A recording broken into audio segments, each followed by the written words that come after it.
మీనరాశి. ఈ మీనరాశి వారికి జనవరి నెల 2024 సంవత్సరానికి గాను ప్రొఫెసర్ డాక్టర్ ముల్లపూడి సత్యనారాయణమూర్తిని నేను మాస రాశి ఫలితాలు చెబుతున్నాను. ఈ మీనరాశి వారికి కూడా ఏలినాటి శని జరుగుతోంది. మకర కుంభరాశులతో పోటీగా జరుగుతోంది. కానీ ఏలినాటి శని ప్రభావం మీకు ఎక్కువగా బాధించదు. ఇది మొదట సంతోషించదగినటువంటి విషయం. వృత్తి, వ్యాపార, ఉద్యోగ విషయాలలో మీకు చక్కటి ప్రమోషన్స్ రావడం జరుగుతుంది.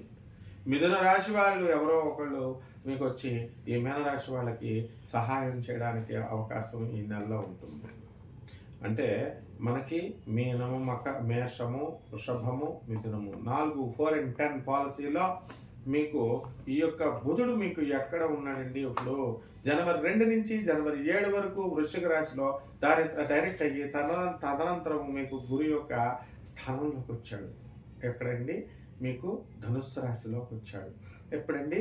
జనవరి 7 నుంచి 2024 సంవత్సరం నుంచి. కాబట్టి ఈ మిథున రాశి వాళ్ళతో మీరు కనుక స్నేహ సంబంధాలు మెరుగుపరుచుకుంటే ఈ యొక్క మీనరాశి వాళ్ళు వృద్ధి చెందడానికి అవకాశాలు ఉంటాయి. కాబట్టి ఈ యొక్క మీనరాశికి సప్తమ స్థితిగతుడైనటువంటి కేతువు మీకు వైరాగ్యాన్ని తీసుకొస్తాడు.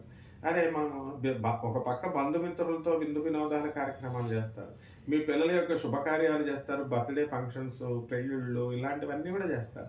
అయినా సరే విచిత్రం ఏమిటంటే ఏదో విధమైనటువంటి నిరాశ, నిస్పృహ ఇలాంటివి జరుగుతాయి. కేవలం ఒక వ్యక్తి వల్ల, ఎవరో ఒక వ్యక్తి వల్ల అనేటటువంటిది, అది స్త్రీ అవ్వచ్చు, పురుషుడు అవ్వచ్చు, వాళ్ళు మీ మనోభావాల్ని రక్షించడం లేదు, గుర్తించడం లేదని బాధపడుతూ ఉంటారు. దీన్ని కేవలం గురువు మాత్రమే తీసేయగలరు. కాబట్టి మరి మీ గురువులు చెప్పినటువంటి మాటలు మీరు వినండి. అలాగే రైతుల దగ్గరికి వచ్చేసరికి రైతులు బ్రహ్మాండమైనటువంటి పంటలు పండించేస్తారు. కమర్షియల్ క్రాప్స్, కూరగాయలు ఇవన్నీ బిజినెస్లు చేస్తారు, దాన ధర్మాలు చేస్తారు. కూరగాయలు బిజినెస్లో ఉన్నటువంటి వాళ్ళు ఎలక్ట్రానిక్స్ సంబంధమైనటువంటి వ్యాపారాలు బ్రహ్మాండంగా ఉంటాయి. సేల్స్, సర్వీస్, ఇనుము సంబంధమైనటువంటిది 12 శని ఉన్నాడు కాబట్టి ఇనుము సంబంధమైన వ్యాపారాలు వాళ్ళు లాస్ అయిపోవడానికి అవకాశాలు ఉంటాయి. స్క్రాప్ బిజినెస్ లాసు, పెద్ద పెద్ద టాటా స్టీల్స్ ఇలాంటి ఉద్యోగాలు చేస్తున్నటువంటి వాళ్ళు, ఐరన్ ఇండస్ట్రీలో ఉన్నటువంటి వాళ్ళకి ఏం కాదు. కానీ వ్యాపారాలు చేస్తున్నటువంటి వాళ్ళు వ్యాపారాలు డల్గా ఉండడానికి అవకాశాలు ఉంటాయి.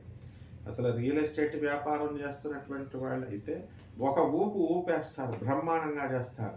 మరి అలాగే బిల్డర్లు ఉన్నారు, బిల్డర్లు ఒక ఊపేస్తారనమాట వీళ్ళంతా కూడా. మరి ఈ విధంగా మీకు ఈ అన్ని రకాల వ్యాపారాలు, డిపార్ట్మెంటల్ స్టోర్సు, ఆ తర్వాత ఫుడ్, టెక్స్టైల్స్, బట్టల వ్యాపారం, హోల్సేలు, రంగుల వ్యాపారం, ఫ్యాన్సీ షాపులు, ఈ బిజినెస్లన్నీ కూడా బ్రహ్మాండంగా ఉంటాయి. మరి ఇక ధనం కూడా ఇబ్బడి ముప్పడిగా వస్తుంది. మీకు చిట్టి పాటలు, స్పెక్యులేషన్స్, షేర్స్ ఇలాంటి వ్యాపారాలన్నీ కూడా చాలా బాగుంటాయి. మరొక ప్రొఫెసర్గా నేను ఎప్పుడు కూడా ఈ షేర్స్, జోదాలు, క్యాసినోలు ఆడమని మనం ఎంకరేజ్ చేయం. కాబట్టి ఈ మీకు ఉన్నాయి, అదృష్టం ఉందని చెప్పడం ఒక జ్యోతిష్కుడిగా నా బాధ్యత.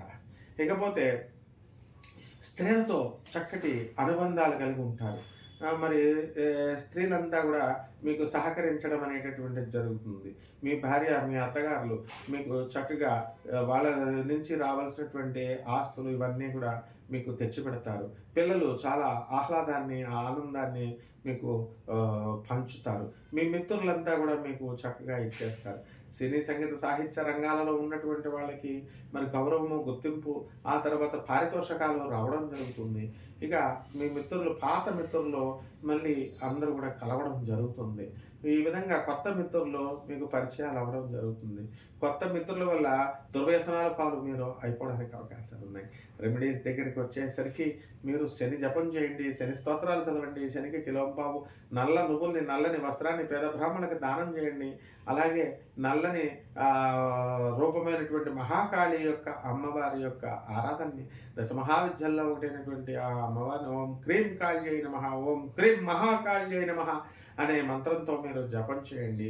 ఈ విధంగా చేయడం ద్వారా మీకు బ్రహ్మాండంగా ఉంటుంది పరిస్థితి. చక్కగా మీకు దశమహావిద్యల్లో ఒకటైనటువంటి మహాకాళి మంత్రాన్నే కాకుండా మీ ఇళ్లలో హోమం చేసుకోవడం ద్వారా ఈ యొక్క మీనరాశి వారి జనవరి నెలలో బ్రహ్మాండంగా జీవితాన్ని గడుపుతారు. శుభమస్తు.